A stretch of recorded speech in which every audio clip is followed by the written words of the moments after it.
I'm Tom Reynolds. I'm a second year student at Oxford University studying Japanese studies, and I've come to Kobe as part of the Year Abroad programme for Oxford. I'm going to be studying basically the language for the next 10 months.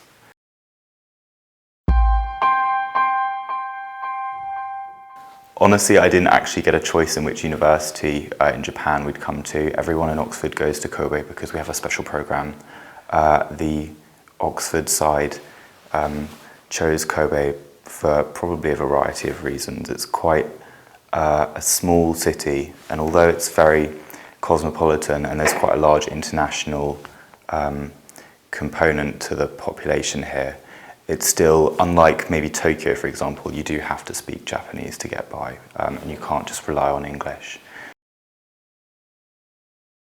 Kobe University really has like the international student experience under control, I think. So when we first got here, we were all given tutors who helped us with the masses of paperwork that we had to do when we first got here. And they sort of, because there's so many international students here, you're not an exception. You're treated very normally. No one stares at you all the time. And we're very much included. All the Japanese students are really eager to like make friends and socialize without using English all the time. And they genuinely want to include you. We go to all the same classes and well, other than our Japanese classes, we go to the same lectures and classes every day as the Japanese students do, and you really get a proper Japanese university experience, which is really interesting. It's very different to what I have at home in the UK. So they have a lot of support systems in place as well, for if ever anything goes wrong. They know what they're doing with international students. There's things like TRUST, which is a student sort of society set up to support international students. And so you feel comfortable and at ease and looked after, but not in a patronising, mummied way, if that makes sense. I'm confident that I can just sort of go about daily life, and if there's a problem, that's fine, but I'm not looked after too much. I feel quite secure here, but with independence as well as an international student. The Kobe Oxford Japanese Studies programme is it's just for Oxford students on their year abroad to come to Kobe University to study. In my year there's 10 Oxford students, and we're put in 2 different classes and mixed with a few other students from outside of Oxford. So in my class, for example, there's 4 others who are generally of a higher ability than the Oxford students. I think a few of them have taken N1. And so we really have to work quite hard to keep up, and it's very intensive.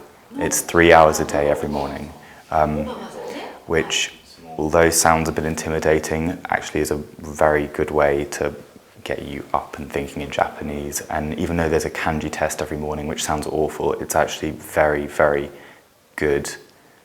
It really genuinely works because you have to do kanji every single day.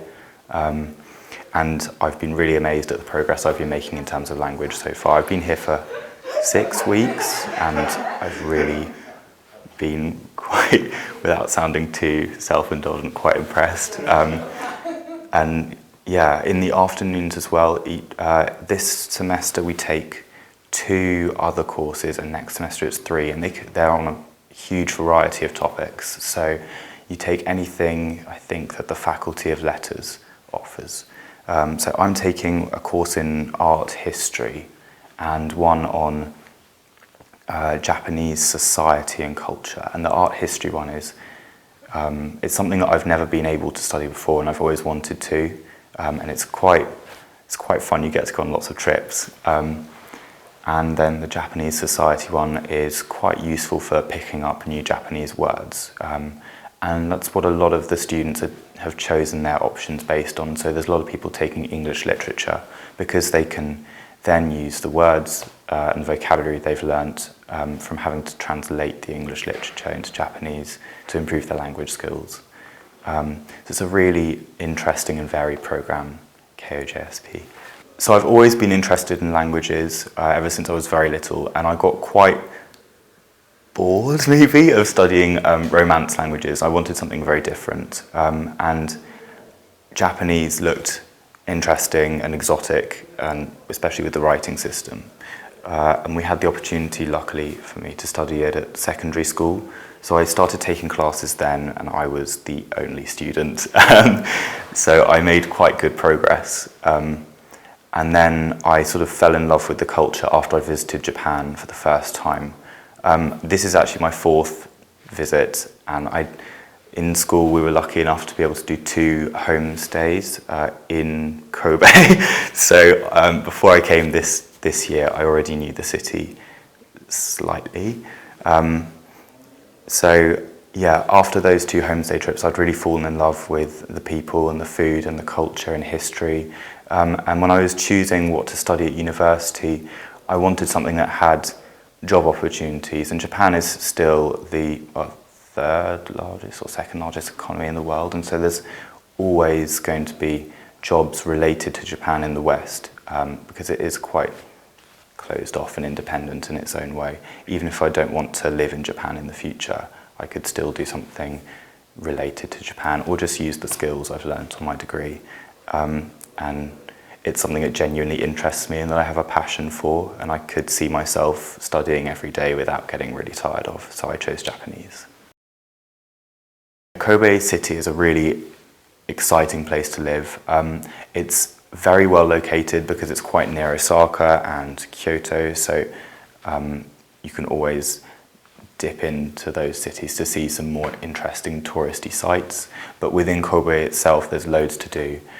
So there's quite good sort of nightlife and shopping, if you're into that, in Sannomiya, which is the sort of bustling city centre.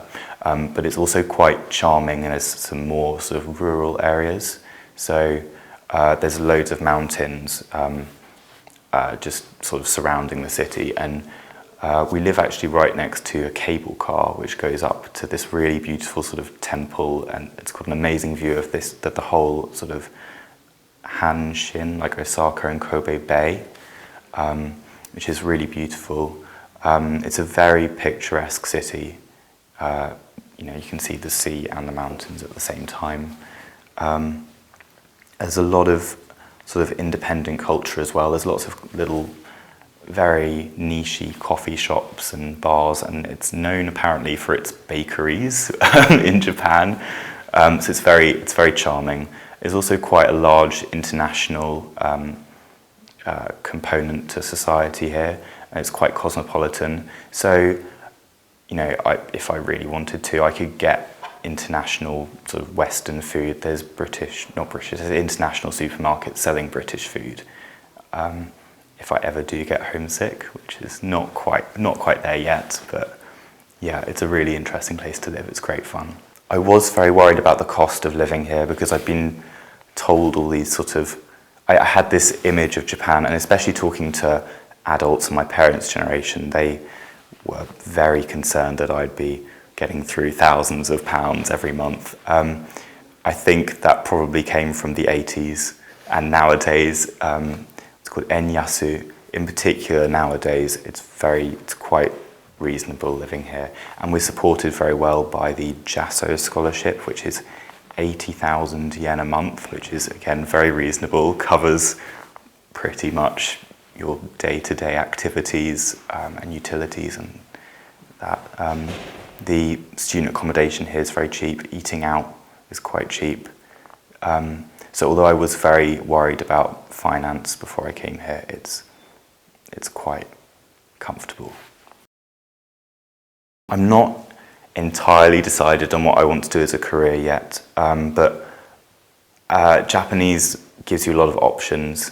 I do need to sort of decide soonish, but I've been thinking about perhaps going into media and design, because that's something I'm interested in, and with the experience studying art history here, I could use that, for example.